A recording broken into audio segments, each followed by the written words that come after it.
여호수아 21장 1절로 19절 한 절씩 교독합니다. 그때의 레위 사람의 족장들이 제사장 엘르아살과 눈의 아들 여호수아와 이스라엘 자손의 지파 족장들에게 나와 가나안 땅 실로에서 그들에게 말하여 이르되 여호와께서 모세에게 명령하사 우리가 거주할 성읍들과 우리 가축을 위해 그 목초지들을 우리에게 주라 하셨나이다 하매 이스라엘 자손이 여호와의 명령을 따라 자기의 기업에서 이 성읍들과 그 목초지들을 레위 사람에게 주니라. 그앗 가족을 위하여 제비를 뽑았는데 레위 사람 중 제사장 아론의 자손들은 유다 지파와 시몬 지파와 베냐민 지파 중에서 제비 뽑은 대로 13 성읍을 받았고 그앗 자손들 중에 남은 자는 에브라임 지파의 가족과 단 지파와 므낫세 반 지파 중에서 제비 뽑은 대로 10 성읍을 받았으며 게르손 자손들은 이사갈 지파의 가족들과 아셀 지파와 납달리 지파와 바산에 있는 므낫세 반 지파 중에서 제비 뽑은 대로 13 성읍을 받았더라. 므라리 자손들은 그 가족대로 르우벤 지파와 갓 지파와 스불론 지파 중에서 12 성읍을 받았더라. 여호와께서 모세에게 명령하신 대로 이스라엘 자손이 제비 뽑아 레위 사람에게 준 성읍들과 그 목초지들이 이러하니라. 유다 자손의 지파와 시몬 자손의 지파 중에서는 이 아래에 기명한 성읍들을 주었는데 레위 자손 중 그앗 가족들에게 속한 아론 자손이 첫째로 제비 뽑혔으므로 아낙의 아버지 아르바의 성읍 유다 산지 기럇 아르바 곧 헤브론과 그 주위의 목초지를 그들에게 주었고 그 성읍의 밭과 그 촌락들은 여분네의 아들 갈렙에게 주어 소유가 되게 하였더라. 제사장 아론의 자손에게 준 것은 살인자의 도피성 헤브론과 그 목초지요 또 림나와 그 목초지와 얏딜과 그 목초지와 에스더모아와 그 목초지와 홀론과 그 목초지와 드빌과 그 목초지와 아인과 그 목초지와 유다와 그 목초지와 벳세메스와 그 목초지니 이 두 지파에서 9 성읍을 냈고 또 베냐민 지파 중에서는 기본과 그 목초지와 게바와 그 목초지와 아나돗과 그 목초지와 알몬과 그 목초지 곧 4 성읍을 냈으니 다같이요 제사장 아론 자손의 성읍은 모두 13 성읍과 그 목초지들이었더라. 아멘. 오늘 저는 흩어짐이 도리어 축복이 되다 라는 제목으로 말씀을 전하고자 합니다. 여호수아 1장부터 12장까지는 가나안 땅 정복의 내용이 나와 있고 13장부터 이제 오늘 21장까지는 가나안 땅 분배에 대한 내용들이 나와 있습니다. 22장에는 이제 이 가나안 땅 정복을 끝내고 다시 요단 동편으로 돌아가는 두 지파반의 이야기가 나옵니다. 자, 여러분들, 그래서 우리가 여호수아 13장부터 19장까지는 우리의 인내를 요구하는 각 지파별로 그 얻은 땅의 경계들을 지명과 더불어서 조금은 지루하게 그렇게 쭉 순서가 나열되어 있습니다. 그리고 어제 20장에서는 이 가나안 동편과 서편 땅에서 의도치 않게 실수로 인하여서 사람을 죽인 살인자들을 어떻게 할 것인가. 그들이 복수를 당하지 않도록 하기 위해서 바로 요단강 동편의 3개, 서편의 3개 이렇게 도피성 바로 레퓨지 시리를 그렇게 만든 그한 내용들을 어제 살폈습니다.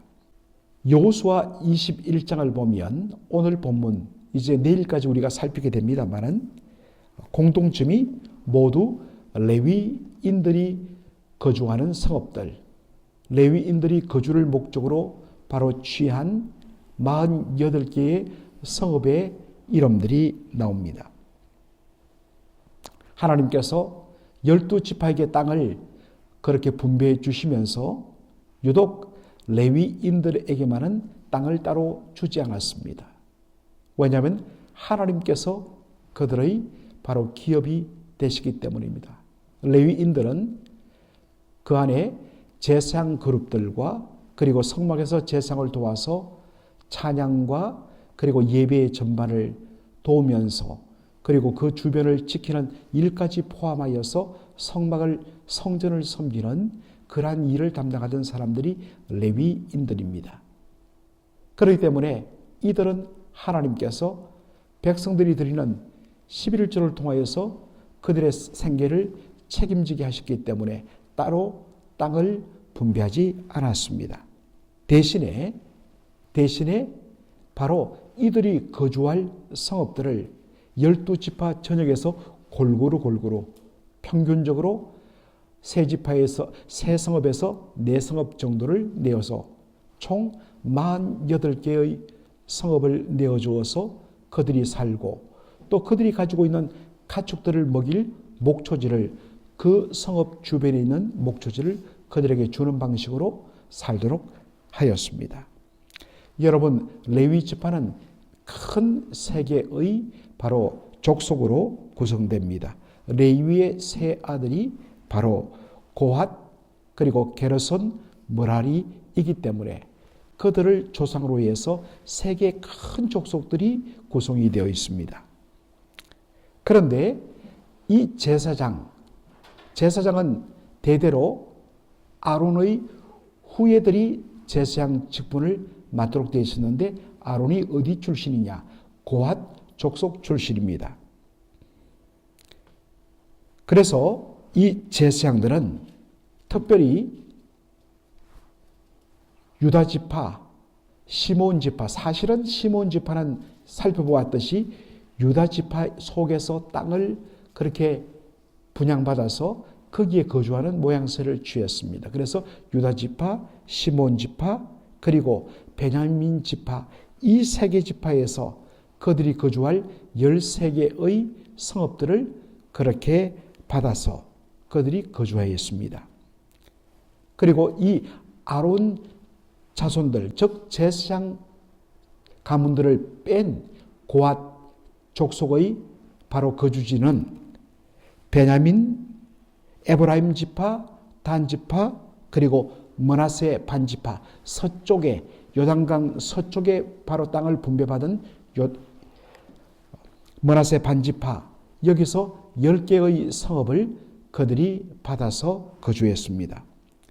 그리고 게르손 자손들은 이제 내일 토요 새벽에는 본당에서 이제 제가 화면에 지도를 띄워서 이 레위 지파가 12지파 중에서 어디에 성읍을 받았는가 제가 잠시 지도를 보여드리겠습니다. 게르손 조손 이사갈 그리고 아셀, 납달리, 므낫세 반, 동쪽에 있는 므낫세 반지파 이렇게 13개의 성읍을 그들이 분양을 받았습니다. 마지막으로 므라리 자손들은 르벤 지파, 갓 지파 이 요단강 동편에 있는 지파들이죠. 그리고 이제 갈릴리 호수 남쪽의 작은 지파인 스불론 지파 여기에서 총 12개의 성읍과 주변 목초지들을 분양을 받았습니다.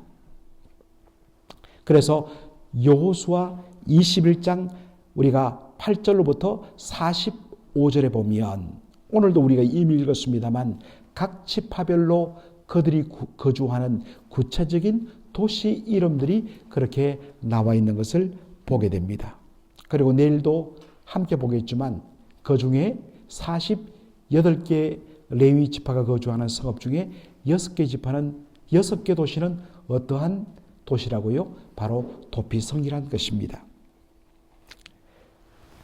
자, 그런데 여러분 잘 보시면 이 48개의 도시들, 레위인들이 거주하는 48개의 도시는 요단강 동편과 서편, 그리고 이 가나안 땅 남쪽부터 갈릴리 북쪽까지 바로 이스라엘 땅 12지파 전역에 거쳐 흩어져 그렇게 있습니다. 집중적으로 어느 한 몇몇 지파에 모여 있는 것이 아니라 골고루 이스라엘 12지파 전체에 걸쳐서 골고루 흩어져 있습니다. 보통 한 지파에서 3개 내지 4개의 바로 도시들을 레위인들을 위해서 내어주었기 때문에 바로 이 48개의 성읍이 전체 이스라엘 땅 골고루 흩어져 있는 것을 지도를 통하여서 보게 됩니다. 여러분, 질문이 있습니다.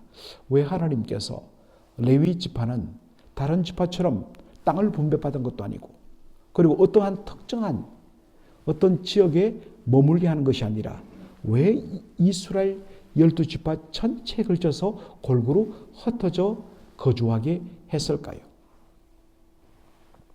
이렇게 된 것은 창세기 49장의 말씀 때문입니다. 여러분, 한번 수고스럽지만 창세기 49장을 한번 찾아주시기 바랍니다. 우리 구약 성경 제일 처음이 창세기입니다. 창세기 49장, 창세기의 마지막 직전입니다. 49장을 보면 여러분 성경에 그러한 제목이 붙어 있습니다. 야곱의 유언과 죽음이라. 야곱이 죽음을 앞두고 그의 12 아들들을 위하여 특별하게 예언하는, 바로 유언적인 예언을 하는 장면입니다. 그래서 거기 보면 르우벤부터 시작해서 12 아들의 이름을 언급하며 그들에 대하여 바로 예언을 통하여 축복과 저주를 하는 내용이 나오는데, 놀랍게도 여러분 5절부터 7절을 우리 다 함께 읽도록 하겠습니다. 시몬과 레위는 형제요, 그들의 칼은 폭력의 도구로다. 내 호나 그들의 모의에 상관하지 말지어다. 내 영광아 그들의 집회에 참여하지 말지어다. 그들이 그들의 분노대로 사람을 죽이고 그들의 혈기대로 소의 발목 힘줄을 끊었음이로다. 그 노여움이 혹독하니 저주를 받을 것이요 분기가 맹렬하니 저주를 받을 것이라. 내가 그들을 야곱 중에서 나누며 이스라엘 중에서 흩으리로다. 아멘. 자, 여러분, 여기 보면 보통 아버지나 할아버지가 세상을 떠나기 앞두고 자식들이나 자손들에게 뭘 하겠습니까? 덕담 내지 아니면 축복의 말, 좀 못나고 부족하더라도 잘 되길 바라는 축복의 유언을 남길 것인데, 다른 아들들에게는 그러한 축복의 메시지가 담겨 있는데 유독 이 레위와 시몬에 대해서는, 시몬과 레위에 대해서는 여러분 읽으셨지만 처음부터 끝까지 바로 책망과 그리고 저주의 내용으로 되어 있습니다. 시몬과 레위에 대해서 그들의 칼은 폭력의 도구라. 그리고 그들의 분노대로 사람을 죽였다라고 언급되어 있습니다. 여러분, 이것이 어디에 연결됩니까? 창세기 34장에 나오는 디나 사건으로 연결됩니다. 바단 아람에서 야곱이 그의 모든 자녀들을 데리고 그렇게 다시 고향동으로 돌아와서 세겜 땅에 그렇게 정착을 하게 되는데, 그 땅의 추장의 아들이 이 야곱의 바로 유일한 딸, 아들만 12인 그 집안에 정말 고병딸 디나가 있었는데, 그 디나를 그만 겁탈하고 맙니다. 이로 인하여서 그 오빠들의 마음속에 분노가 일어났습니다. 그래서 그들이, 오늘 시간 관계상 자세히 말씀을 못 드립니다만 여러 가지 술수를 통하여 그 세겜성 사람들을 속여서 그 남자들을 다 죽이고 맙니다. 모든 남자들을 다 죽이고 그 성을 바로 약탈합니다. 이 일을 주도한 사람이 누구냐? 바로 디나의 친오빠인 바로 시몬과 레위가 이 일을 주도합니다. 그 결과로 야곱은 시몬과 레위에 대하여 저주를 합니다. 이스라엘 중에서 너희들은 흩어질 것이다 라고 이야기합니다. 그리고 이 저주의 내용은 그대로 이 시몬과 레위, 그들의 후손 지파에 이루어집니다. 우리가 시몬 지파를 봤지만 시몬 지파는 여러분 그 출애굽 40년 마지막 때에 모압 평지에서 그렇게 그 여인들과 함께 우상 숭배하고 간음함으로 말미암아 연병이 임하여서 하루 만에 2만 4천 명이 죽임당하는데, 그 다음에 인구조사 내용이 나오는데 보면 다른 지파는 숫자 변함이 없는데 유독 시몬 지파만 인구가 절반 밑으로 떨어집니다. 그 이유는 그 우상 숭배와 간음으로 인하여 연병으로 죽임당한 사람들의 거의 대부분이 어느 지파였다는 것입니까? 시몬 지파였다는 것을 우리가 추측할 수 있습니다. 그렇게 반쪽 나버린 데다가 힘이 없어서 스스로 분배받은 땅을 차지하지를 못합니다. 그래서 형제 지파인 유다 지파가 자신들이 차지한 넓은 그 땅에다가 여기 와서 살도록 그렇게 방 한 칸 내어주듯이 땅 일부를 내어줍니다. 그리고서는 이 시몬 지파는 그 속에 들어가 살면서 흡수되어서 완전히 시몬 지파란 지파 자체가 사라져 버립니다. 바로 그러한 것들을 통하여 흩어지리로다 하는 말씀이 응답을 받습니다. 레위 지파도 마찬가지입니다. 이스라엘 전체 48개 성읍에 흩어져서 살게 됩니다. 어떤 의미에서는 인간적인 세력을 도모하거나 우리끼리 함께 힘을 합치는 그런 것들은 이제 있을 수가 없습니다. 그런데 놀랍게도 레위에게 내려졌던 이 저주, 이스라엘 온 땅에 흩어지리라, 이 말이 도리어 축복이 되었다는 것입니다. 여러분, 레위 지파는 무슨 일을 합니까?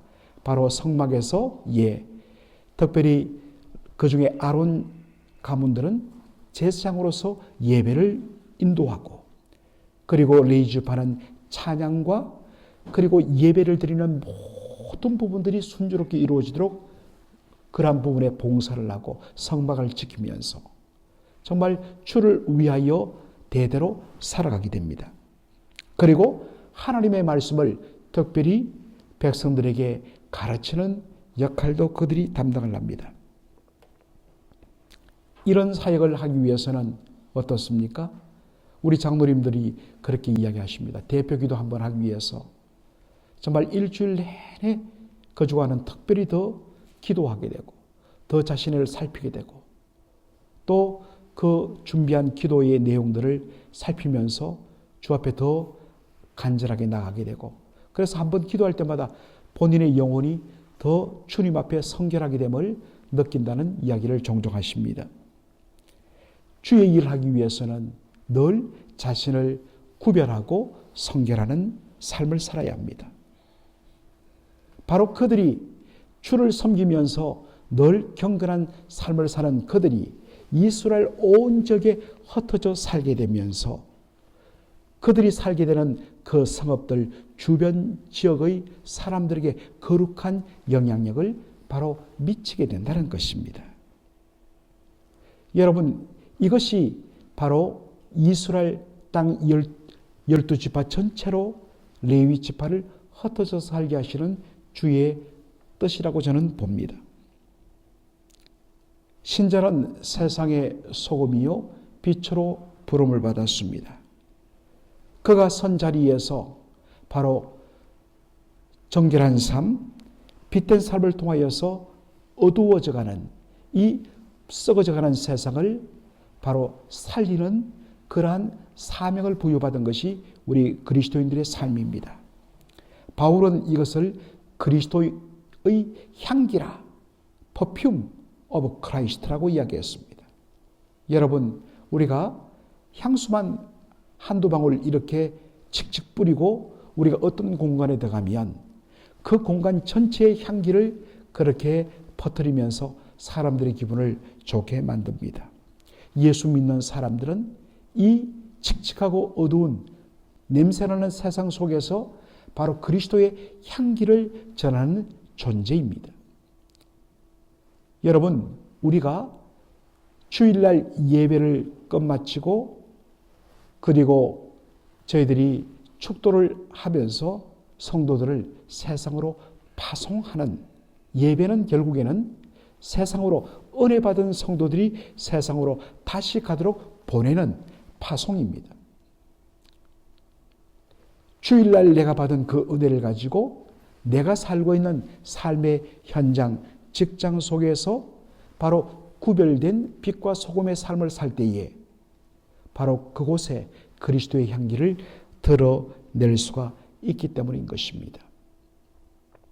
그런 의미에서 우리 예수 믿는 모든 사람 한 사람 한 사람은 다 바로 부름받은 레위인의 삶을 살고 있다는 사실입니다. 목회자만 그러한 삶을 사는 것이 아니라 여러분이 바로 왕같은 제사장으로서 거룩한 백성으로서 구별된 백성으로서 여러분의 삶의 현장 속에서 우리를 불러 기이한 빛에 들어가게 하신 그분의 아름다운 덕을 선전하며 우리의 삶으로 영향력을 발휘하는 삶, 이것이 바로 저희들의 사명인 줄로 믿습니다. 오늘도 이 사명을 능히 감당하시는 저와 여러분 되기를 주의 이름으로 축원합니다. 아멘. 아버지 하나님, 은혜와 사랑을 감사드립니다. 오늘 저희들 레위 지파에게 땅이 분배된 전반부 내용을 살피면서 그들이 이스라엘 12지파 전체 골고루 흩어져서 48개 성읍에 나눠져서 살게 하셨던 주님의 특별한 의도와 목적을 저희들이 살폈습니다. 처음에는 그들이 한 곳에 모여 있지 않고 흩어짐으로 말미암아 그들이 너무나 힘들고 아팠는데, 그런데 그것을 행하신 하나님의 이유와 목적을 발견하고서 얼마나 그것이 귀한 사명이요 그리고 축복된 삶인가를 오늘 저희들이 확인하였습니다. 아버지 하나님, 저녁에 걸쳐서 흩어져 살면서 그들의 거룩한 삶을 통하여서 그들의 말씀 사역을 통하여서 예배하는 삶을 통하여서 백성들에게 예배와 말씀과 거룩한 삶에 대하여 도전을 주는 것, 이것이 레위 지파의 사명인 것을 살폈습니다. 주여, 오늘 바로 모든 예수 믿는 사람들이 레위 지파의 사명을 갖고 있는 것을 저희들이 깨달았습니다. 우리가 바로 주일날 은혜를 받고 또 이렇게 새벽마다 나와서 하나님 앞에 은혜를 받아서 그 받은 은혜를 가지고 그 향기로움을 가지고 우리의 직장과 우리의 바로 지역사회와 우리의 가정 속에서 그리스도의 향기를 바라며 빛으로 소금으로서의 삶을 사는 것, 그래서 수많은 영혼들에게 거룩한 도전을 주는 것, 이것이 저희들의 사명인 것을 깨닫고 주여 그러한 삶이 더욱더 풍성해지도록 저희들을 축복하여 주옵소서. 예수님의 이름으로 기도하옵나이다. 아멘.